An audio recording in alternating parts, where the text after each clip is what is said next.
अस्सलाम वालेकुम, नमस्ते, सत श्री अकाल। मेरे चैनल पे खुशामदीद। दोस्तों, कल की वीडियो आपको कैसी लगी? जो हमने एक लाइव लोकेशन पे जाके शूट की थी, वो एक हॉन्टेड पार्क था और मैं वहाँ पर गई थी क्योंकि मैंने वहाँ पे काफ़ी ज़्यादा समय नहीं गुजारा था, क्योंकि जितना वक्त गुजारा था वही काफ़ी था वहाँ पे। वैसे तो वहाँ पे कोई चीज़ मुझे ऐसी नज़र नहीं आई, अलबत्ता एक शैडो नज़र आया था जो कि शायद वीडियो में भी आया है। आप गौर से देखिएगा, आपको नज़र आएगा। पार्क की एक साइड पे कॉर्नर के अंदर एक हल्का सा शैडो फील हुआ था, वो लाइट के आगे से सिर्फ गुजर के गया था, जो मुझे वहाँ पर कैप्चर हुआ है। उसके अलावा मुझे उस वक्त तो नज़र नहीं आया था। जब मैंने घर आके वीडियो देखी थी तो मुझे बाद में पता चला कि वो एक हल्का सा शैडो था। और दूसरी बात ये थी, जो वहाँ पे मुझे बहुत क्लियरली सुनाई दी थी, वो थी आवाज़ें। वाकई में वहाँ पे तरह तरह की आवाज़ें आ रही थी। उस पार्क के बारे में जो कहानी मशहूर है कि वो एक हॉन्टेड पार्क है, वहाँ से रात को आवाज़ें सुनाई देती हैं, बच्चों के खेलने की आवाज़ें आती हैं और ऐसा लगता है कि वहाँ पे कोई मौजूद है। वाकई में वहाँ पे आवाज़ें आ रही थी, पर इतनी क्लियर नहीं थी, लेकिन कुछ आवाज़ें ऐसी थी जो कि वीडियो के अंदर आई हैं। आपने अगर वो वीडियो नहीं देखी तो आप ज़रूर देख लीजिएगा। और अगर आप मेरे चैनल पर नए हैं तो सबसे पहले मेरे चैनल को सब्सक्राइब कर लें और बेल आइकन को ज़रूर दबा दें, ताकि आने वाली हर नई वीडियो की नोटिफिकेशन आप तक सबसे पहले पहुँचे। और इस तरह की मज़े की जो वीडियोस हम एक्सपेरिमेंटल भी बनाते हैं, वो आप मिस ना करें। मैं आगे भी बनाऊंगी। मैंने आपसे पहले भी कहा था कि ऐसी कुछ जगह हैं जो मेरी रीचेबल हैं, जहाँ मैं जा सकती हूँ आसानी से। मैं वहाँ ज़रूर जाऊँगी और हम वहाँ जाके वीडियो ज़रूर शूट करेंगे। तो वीडियो तो बन गई थी, वीडियो अपलोड भी हो गई थी, ठीक है। लेकिन सीन ये हुआ, क्योंकि मैंने घर में किसी को बताया नहीं था, सिवाय एक मैंने गलती की, मैंने अपनी बहन को बता दिया। और आपको पता है, ख़वातीन पेट के अंदर बात नहीं रख सकती हैं, वही हुआ। उसने जाके मामा को बता दिया और मामा से मुझे खूब मेरी इज़्ज़त अफजाई हुई है, डांट पड़ी है। और उन्होंने डांटा, क्योंकि हर माँ अपनी औलाद के लिए यही सोचती है कि वो कोई ऐसा काम ना करे, कोई ऐसी चीज़ ना करे जिससे उसे नुकसान पहुँच जाए। तो मामा से भी मुझे डांट पड़ी, तो मैंने कहा वो भी बता दूं कि उस वीडियो के चक्कर में मुझे डांट पड़ चुकी है। लेकिन मैं आपको आज जो मैं वीडियो बना रही हूँ, इसमें कोई कहानी नहीं है इसमें, पर मैं आपको कुछ जो बताने वाली हूँ, जो सुनाने वाली हूँ, वो आपके दिल को छू लेगा। मैं जितनी दफ़ा भी उसको सुनती हूँ, जितनी दफ़ा भी पढ़ती हूँ, मेरी आँखें नम हो जाती हैं, मेरे आंसू निकल आते हैं। क्योंकि हम इंसान जो है उन चीज़ों की कदर नहीं करते जो हमारे पास होती हैं, इंसान की फ़ितरत के अंदर है। जब वो चीज़ें हमसे छिन जाती हैं, जब हमारे पास से चली जाती हैं, तो हमें बहुत पछतावे होते हैं। तो जो रिश्ते आपकी ख़ास तौर से जो माँ बाप का रिश्ता है आपकी ज़िंदगी में है, आप उस माँ बाप के रिश्ते की कदर कीजिए। अगर वो हयात हैं, ज़िंदा हैं, आपके पास हैं, तो उनकी खूब खिदमत कीजिए, सेवा कीजिए, उनका आशीर्वाद लीजिए, उनकी दुआएं लीजिए। क्योंकि एक वक्त आता है जब वो हमारे पास से चले जाते हैं, तो सिवाय पछतावे के और दुख के और यादों के हमारे पास कुछ नहीं रहता। और फिर हमारा दिल चाहता है, हम चीख चीख के बुलाना चाहते हैं कि वो वापस आ जाएं, वो वापस नहीं आते। तो कदर कीजिए उनकी और उनकी अच्छे से खिदमत कीजिए, सेवा कीजिए, उनकी बातों का बुरा ना मनाइए। वो हमारे भले के लिए हमें समझाते हैं और इसमें सिर्फ़ और सिर्फ हमारा ही फ़ायदा होता है।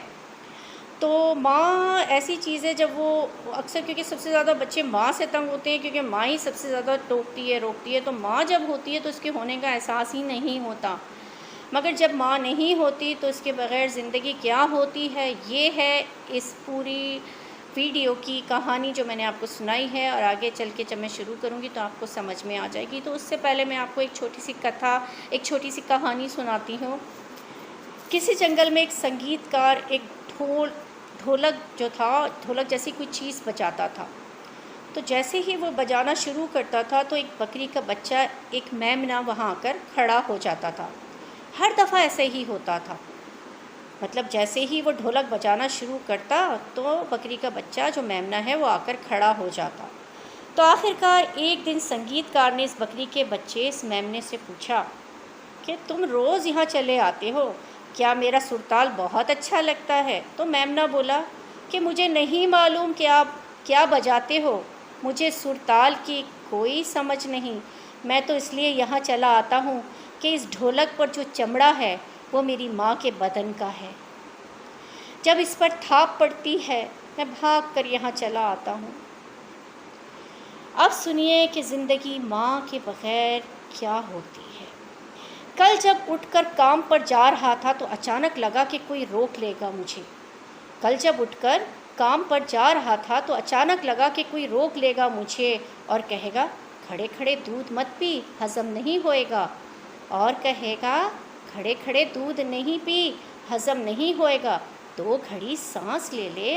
अरे इतनी ठंड और कोट भूल गया, अरे इसे भी अपने पास ले ले।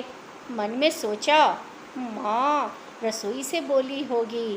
मन में सोचा, माँ रसोई से बोली होगी, जिसके हाथों में सना आटा होगा।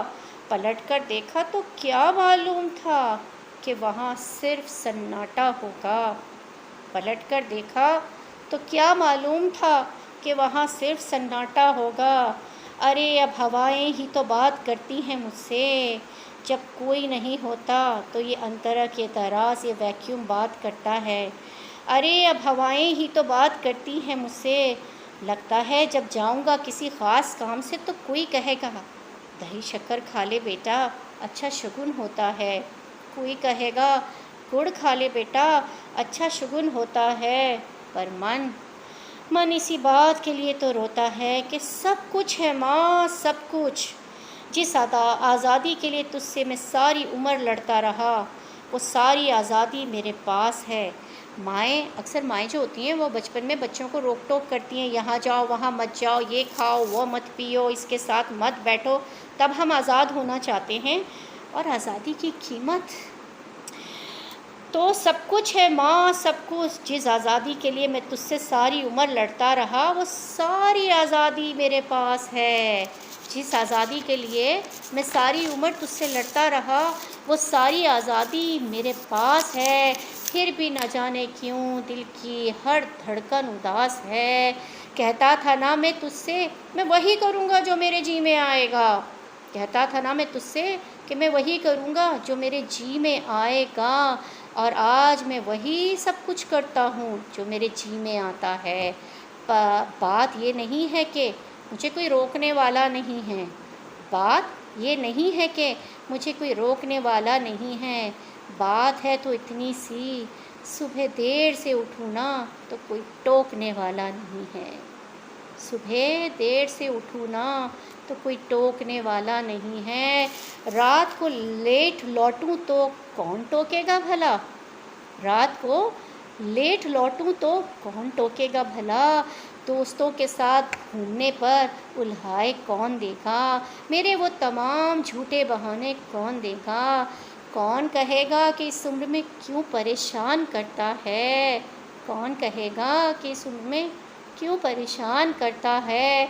हाय राम, ये लड़का क्यों नहीं सुधरता है। पैसे कहाँ खर्च हो जाते हैं तेरे, क्यों नहीं बताता है। सारा सारा दिन मुझे सताता है, रात को देर से आता है। खाना गरम करने को जागती रहूं, खिलाने को तेरे पीछे भागती रहूं। बहाती रहूं आंसू तेरे लिए, बहाती रहूं आंसू तेरे लिए। कभी कुछ सोचा है मेरे लिए। खैर मेरा तो क्या होना है, क्या हुआ है, तू खुश रह लेना, यही दुआ है।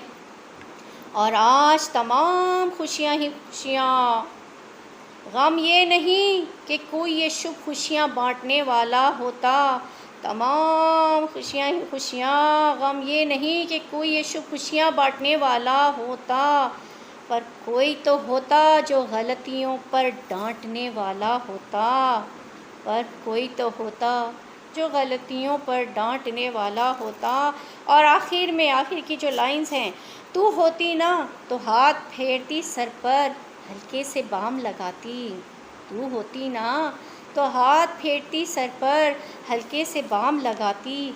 आवाज़ें दे देकर सुबह उठाती, दिवाली पर टीका लगाकर रुपए देती और कहती कि बड़ों के पाँव छूना आशीर्वाद मिलेगा। कहती बड़ों के पाँव छूना आशीर्वाद मिलेगा, अगला कपड़ा अगली दिवाली को सिलेगा। बहन को सताया तो 2 चांटे मारती, बीमार पड़ता तो रो रो कर नज़रें उतारती। परीक्षा से आते ही खाना खिलाती, पापा की डांट का डर दिखाती। इसे नौकरी मिल जाए, तरक्की कर जाए, दुआओं में हाथ उठाती। और तरक्की के लिए घर छोड़ देगा, और तरक्की के लिए घर छोड़ देगा, ये सुनकर दरवाजे के पीछे छुप छुप कर आंसू बहाती। सब कुछ है माँ, सब कुछ। आज तरक्की की हर रेखा तेरे बेटों को छू के जाती है। सब कुछ है माँ, आज तरक्की की हर रेखा तेरे बेटों को छू के जाती है। पर माँ, हमें तेरी बहुत याद आती है, तेरी बहुत याद आती है। ये वो पोइट्री है जो मुझे बहुत पसंद है, मेरे दिल के बहुत करीब है। और इस पोइट्री में बहुत कुछ ऐसा है जो अगर अभी आप पे नहीं गुज़रा तो शायद आगे जाके कभी गुज़रे, क्योंकि माता पिता, वालिदैन, माँ बाप कभी ना कभी चले जाते हैं, फिर उनकी बहुत याद आती है। उनके बगैर घर जो है वो घर नहीं लगता, उसमें एक वीरानी छा जाती है।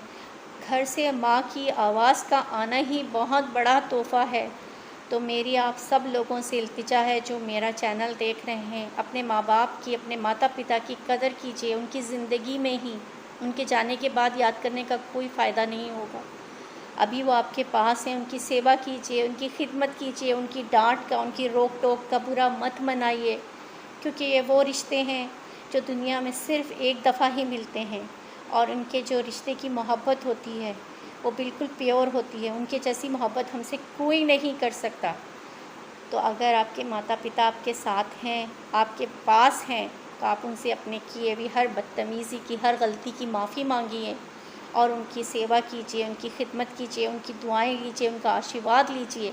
और जिनके माता पिता या माँ या पिता इस दुनिया से जा चुके हैं, या वालिदैन में से कोई एक इस दुनिया से जा चुका है, तो उनके लिए अच्छे काम कीजिए ताकि वो जहाँ पर भी हैं आपको देखकर खुश हों और आपके लिए दुआएं करें। मुझे कमेंट करके बताइएगा आपको ये पोइट्री कैसी लगी। आप लोगों के कमेंट्स नहीं आते तो मुझे मज़ा भी नहीं आ रहा होता, लेकिन आप प्लीज़ कमेंट ज़रूर कीजिएगा ताकि मुझे भी अच्छा लगे। और मेरे चैनल के साथ सब्सक्राइब कर लीजिए ताकि आने वाली हर नई वीडियो की नोटिफिकेशन आप तक पहुंच जाए। चलें फिर मिलते हैं आपसे अगली किसी वीडियो में, क्योंकि दिल उदास हो गया है और मैं जा रही हूँ अपनी मामा के पास उनकी दोबारा से डांट खाने के लिए। अगर आपकी भी मामा आपके लिए वेट कर रही हैं, रात को जाग रही हैं, तो आप जाइए, उनके पैर दबाइए, उनकी डांट खाइए, उन्हें तंग कीजिए, उन्हें जी भर के प्यार कीजिए, क्योंकि ये वो हैं जो आपके लिए हर वक्त दुआएं करते रहते हैं।